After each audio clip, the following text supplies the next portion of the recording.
amis, on va vous préparer une spécialité d'inspiration italienne et on espère que ça vous plaira. Bonjour à tous, bienvenue sur notre chaîne Cuisine Pratique pour les non-voyants.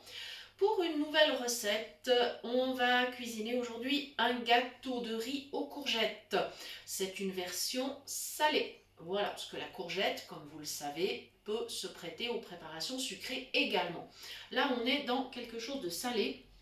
Un repas principal donc pour ce gâteau de riz aux courgettes.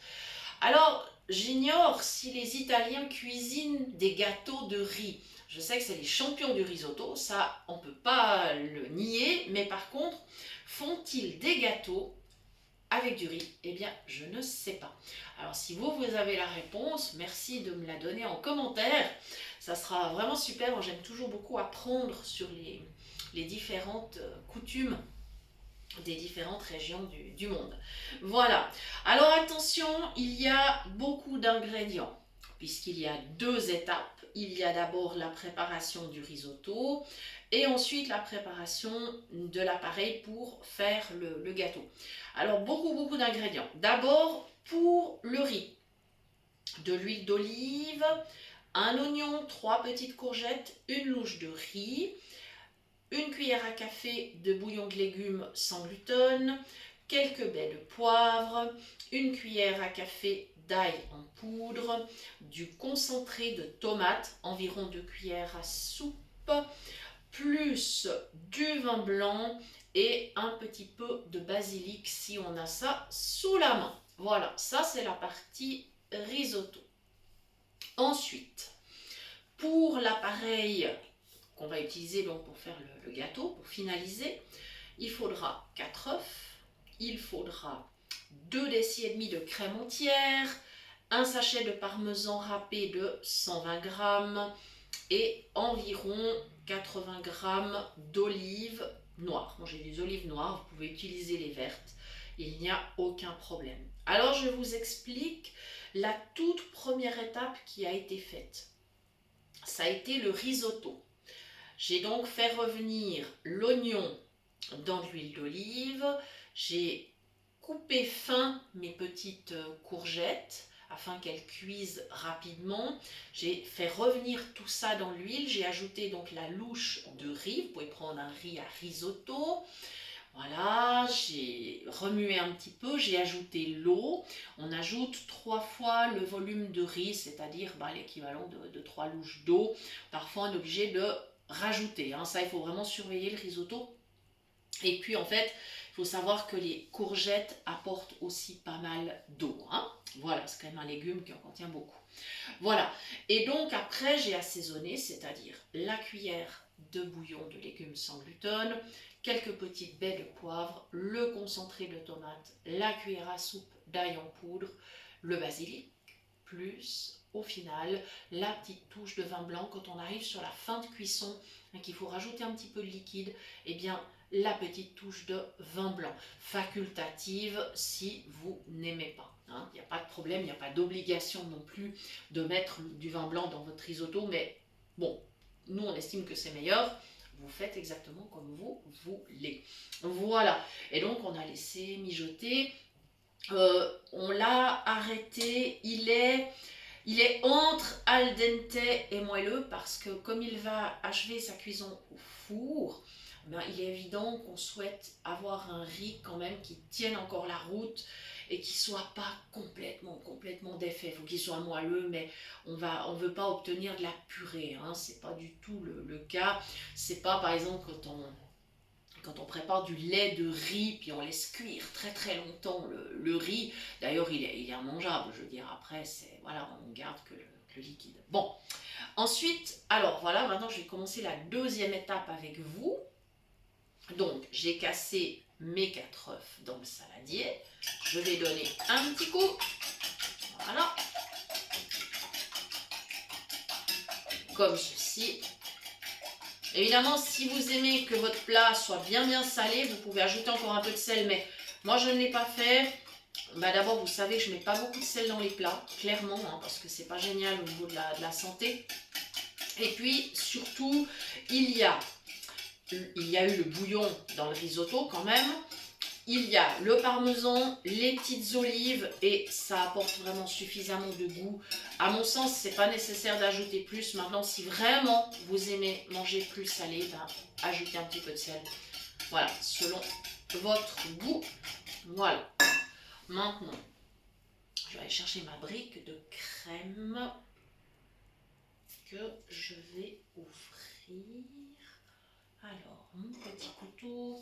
Alors, attention, faites pas les mêmes bêtises que moi. Moi, j'ouvre toujours mes briques de crème avec le couteau. Prenez plutôt un ciseau. Voilà. Je donne pas toujours le bon exemple, en fait. Hein. Je vous dis toujours qu'il faut travailler en sécurité. Et puis voilà. Hein. C'est fait comme je dis, pas comme je fais, en fait. Hein. Voilà. Allez. Hop là.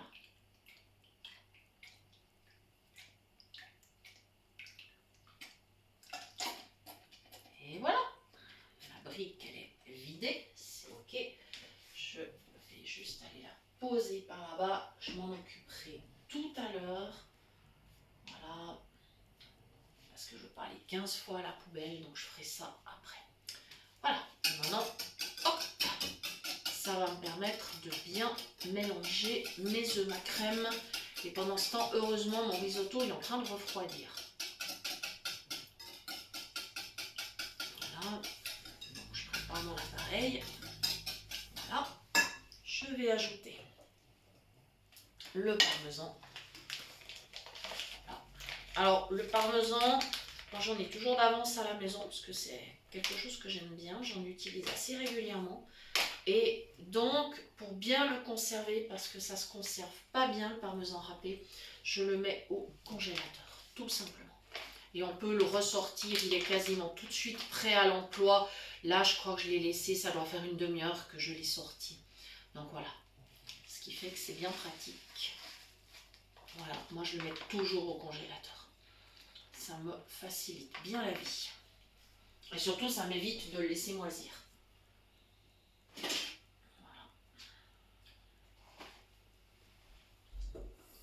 Voilà, excusez-moi, je me rince les doigts. Et voilà. Parce que comme j'habite un petit village, alors on a quand même la chance d'avoir un magasin épicerie à côté, mais c'est vrai qu'on ne trouve pas toujours tout. Donc certaines choses, eh ben, effectivement, j'ai toujours d'avance. Parce que parfois l'inspiration, elle vient au dernier moment pour une recette. Et quand elle vient au dernier moment, eh bien, on n'a pas toujours la marchandise. Alors du coup, certains produits, je les ai vraiment en réserve. Et donc le parmesan en fait partie.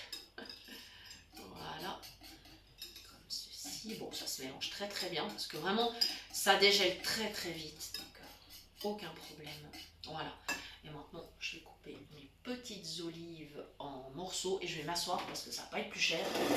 Voilà, comme ceci. Voilà. Et c'est vrai que récemment, on vous a proposé des recettes qui étaient ultra simples. Là, aujourd'hui, on est un peu plus ambitieux. C'est un peu plus élaboré, ça prend un peu plus de temps, mais c'est pas grave parce que c'est un plat. Là, je vous ai donné des proportions, ça va être pour 4 personnes. Si vous ajoutez encore une salade ou un légume, voilà. Ou si vous voulez le servir en entrée, peut-être, pourquoi pas. Ou pour un repas du soir. C'est aussi quelque chose que vous pourriez emmener, par exemple, sur votre lieu de travail. Hein, parce que ce sera des tranches quand même qui vont être assez fermes. Donc vous pouvez tout à fait l'emmener avec vous. Ou bien pour pique-niquer, pourquoi pas.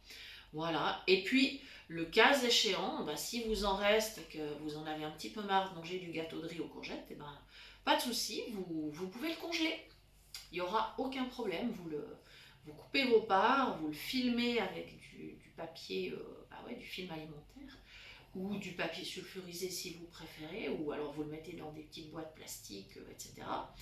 Et puis vous le mettez au congélateur et il n'y aura aucun problème. Vous le ressortez, vous le réchauffez. Pas de souci. Voilà.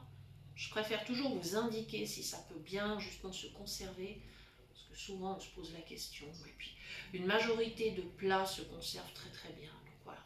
C'est évidemment une recette qui ne contient pas de gluten. Voilà. C'est une recette qui est végétarienne. Voilà, parce que je sais qu'il y a pas mal de personnes qui suivent la chaîne qui ne mangent pas ni viande ni poisson, donc il n'y a aucun souci, on pense à tout le monde, enfin on essaye en tout cas. On essaye, voilà, comme ceci. Et bien évidemment, comme d'habitude sur Facebook, nous faisons nos petits lives. Hein. Vous savez que vous pouvez nous retrouver aussi sur Facebook désormais. Ça fait un petit moment maintenant que la page est ouverte. D'ailleurs, merci parce que vous nous suivez régulièrement. Merci beaucoup et merci pour vos messages, merci pour vos mails, merci pour vos partages, vos commentaires, vos likes. Ça nous fait toujours plaisir. Et on a des demandes de recettes et on apprécie beaucoup parce que pour nous, c'est aussi des petits défis. Voilà, donc c'est toujours super sympa, on apprécie beaucoup. On va faire une mini pause pendant que je termine avec mes olives et on passera à la toute dernière étape. À tout de suite. Nous voilà. Alors, mes petites olives ont été incorporées dans l'appareil. Le risotto a tiédi, heureusement, parce que maintenant je vais commencer à l'incorporer. Et si il est trop chaud, eh bien, que va-t-il se passer? Mon parmesan va coller partout et mes œufs vont coaguler, ce qui n'est pas le but premier, hein, parce que tout ça, ça doit se passer, mais dans le four et pas avant. Voilà, donc, maintenant, je vais commencer gentiment. Voilà, je pense que je vais transvaser. Je vais soulever ma casserole. On y va. C'est un peu lourd, mais tant pis. Je vais simplement tourner tout ça. J'espère que je ne vais pas gicler non plus. Donc je me positionne bien au-dessus du saladier. Et comme ma casserole a bien refroidi, eh ben, pas de risque de se brûler. C'est tiède. Voilà. Sinon, évidemment, je me serais équipée avec les gants. Là, c'est pas nécessaire. Il n'y a aucun problème. Tout est ok. Et je pense que j'ai tout récupéré. Voilà. Je vais juste montrer à mon mari quand même, c'est bon. J'ai tout. Oh oui, ça va bien. Ok.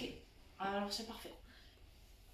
C'est quand même pratique d'avoir une paire d'yeux à la maison. Hein, je vous garantis que c'est quand même bien. Voilà. Mais j'essaye de faire au maximum de façon autonome parce que je me mets dans la situation de personnes qui vivent seules et voilà. Et donc j'essaye vraiment de faire les choses de manière autonome. Voilà. Alors la seule chose là, je me demande si mon plat est assez grand. J'ai un mini doute parce que mon saladier est tellement plein que je vais peut-être prendre un plat plus grand. Parce que le plat anti-adhésif c'est très bien d'ailleurs, mais là honnêtement le volume me paraît énorme. Donc est-ce que tu peux me passer le plat en verre? Je vais prendre l'autre.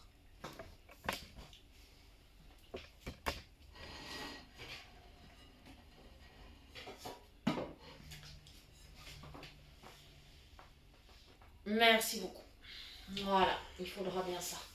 Alors, j'aurais peut-être un peu plus de mal à faire des parts, mais tant pis, je ne sais pas si je vais pas mettre du papier sulfurisé dedans, ce qui serait une solution. Ouais, je pense qu'on refait une petite pause. Vous voyez, ça, c'est les aléas du tournage, mais comme ça, c'est aussi une façon de vous montrer comment on peut s'adapter. Voilà, donc on refait une toute petite pause. Voilà, le papier sulfurisé est coupé. Et petite astuce que je vous ai déjà donnée dans diverses vidéos, mais peut-être vous n'avez pas eu l'occasion de les voir, c'est de rincer le plat, donc pour qu'il soit humide à l'intérieur. Ça permet au papier sulfurisé de bien coller sur le fond du plat. Comme ça, vous n'aurez pas de problème en versant. Voilà. Donc maintenant, ça va être un peu périlleux parce que vraiment mon plat est très plein, mais je vais quand même, je vais y aller. Je vais verser cette masse, donc mon gâteau de riz aux courgettes. Je vais le verser dans le plat. Simplement, je vais faire des gestes très lents. Et là, pendant quelques secondes, vous n'allez plus m'entendre. Sauf s'il y a un drame qui se produit.